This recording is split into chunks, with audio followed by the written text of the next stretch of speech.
Hello welcome back to our channel. ఇవాళ అయితే మన రెసిపీ క్విక్గా పుదీనా రైస్ చేసేద్దాం. సో లేట్ చేయకుండా ప్రాసెస్లోకి వెళ్ళిపోదాం.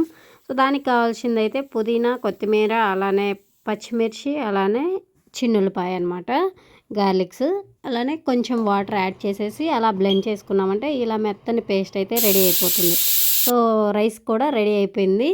పేస్ట్ రెడీ చేసుకున్నాం. తర్వాత అయితే గ్యాస్ ఆన్ చేసి కడాయి తీసుకొని దాంట్లో ఏంటంటే నేను ఫస్ట్ నెయ్యి యాడ్ చేసుకున్నాను. మీకు నెయ్యి, నూనె రెండైనా యాడ్ చేసుకోవచ్చు. లేదు నా దగ్గర నెయ్యి లేదు అంటే అట్లనే ఆయిల్ ఒక్కటే యాడ్ చేసుకోవచ్చు. Completely up to you. Okay. తర్వాత అయితే ఆ గీ అనేది హీట్ అయిన తర్వాత నేను ఆల్ స్పైసెస్ యాడ్ చేసుకున్నా. యాడ్ చేసిన తర్వాత కొంచెం క్యాష్యూస్ కోసం యాడ్ చేశాను అనమాట. సో ఈ క్యాష్యూస్ యాడ్ చేయడం వల్ల ఏంటంటే కొంచెం క్రంచీనెస్గా బాగుంటుందన్నమాట. తినేటప్పుడు పళ్ళ కింద క్రంచీగా తగులుతుంటే మీ దగ్గర ఉంటే యాడ్ చేయండి, లేదా అది కూడా ఆప్షనలే అనమాట. తర్వాత ఇవి కొంచెం రోస్ట్ అయిన తర్వాత మన దగ్గర ఉన్న పచ్చిమిర్చి, అలానే ఆనియన్స్, కరివేపాకు ఇవి యాడ్ చేసుకున్నా. ఇది మొత్తం ఏంటంటే నేను 2 కప్స్ రైస్కి అయితే చేస్తున్నా. 2 కప్స్ అంటే ఆల్మోస్ట్ 350-400 గ్రామ్స్ వరకు వస్తుంది నాకు వెయిట్ వైజ్ అయితే. చూసారు కదా, ఇవి కూడా రోస్ట్ అయిపోయాయి. రోస్ట్ అయిన తర్వాత మనం పేస్ట్ చేసి పెట్టుకున్న పుదీనా ఉంది కదా, సో దాన్ని అయితే మొత్తం యాడ్ చేసేసుకున్నాను. ఇలా యాడ్ చేసుకున్న తర్వాత దీన్ని కొంచెం అలా ఆ పచ్చి వాసన పోయే వరకు రోస్ట్ చేసేసుకోండి.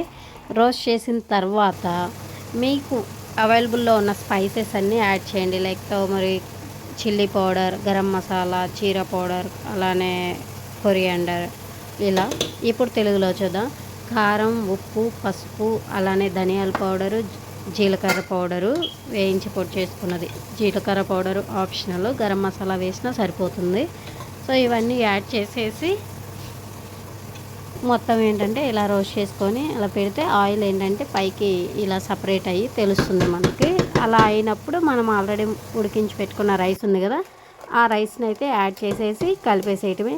ఇదేంటంటే ఈవినింగ్ స్నాక్గా తినొచ్చు, నైట్ లైట్గా డిన్నర్ చేసినట్లు అనిపిస్తుంది, మార్నింగ్ బ్రేక్ఫాస్ట్ అయినా, లేదా లంచ్ బాక్స్లోకి. ఇలా క్విక్గా ఏంటంటే టైం టేకింగ్ కాకుండా వెంటనే అయిపోతుంది అనమాట. ఇది మొత్తం ప్రాసెస్ మీకు రైస్ రెడీగా ఉంటే 5 మినిట్స్లో అయిపోతుంది. సో చూసారు కదా మన రెసిపీ. మీకు ఎలా అనిపించింది, మీకు నచ్చిందా అయితే కామెంట్ చేయండి. అలానే కొత్త వాళ్ళు చూస్తున్నట్లయితే సబ్స్క్రైబ్ చేసుకోవటం మర్చిపోవద్దు. మెయిన్గా అందరు చూస్తున్నారు, లైక్ చేయట్లేదు, కామెంట్ చేయట్లేదు. ప్లీజ్ లైక్, కామెంట్, సబ్స్క్రైబ్ అండి. Thank you for watching.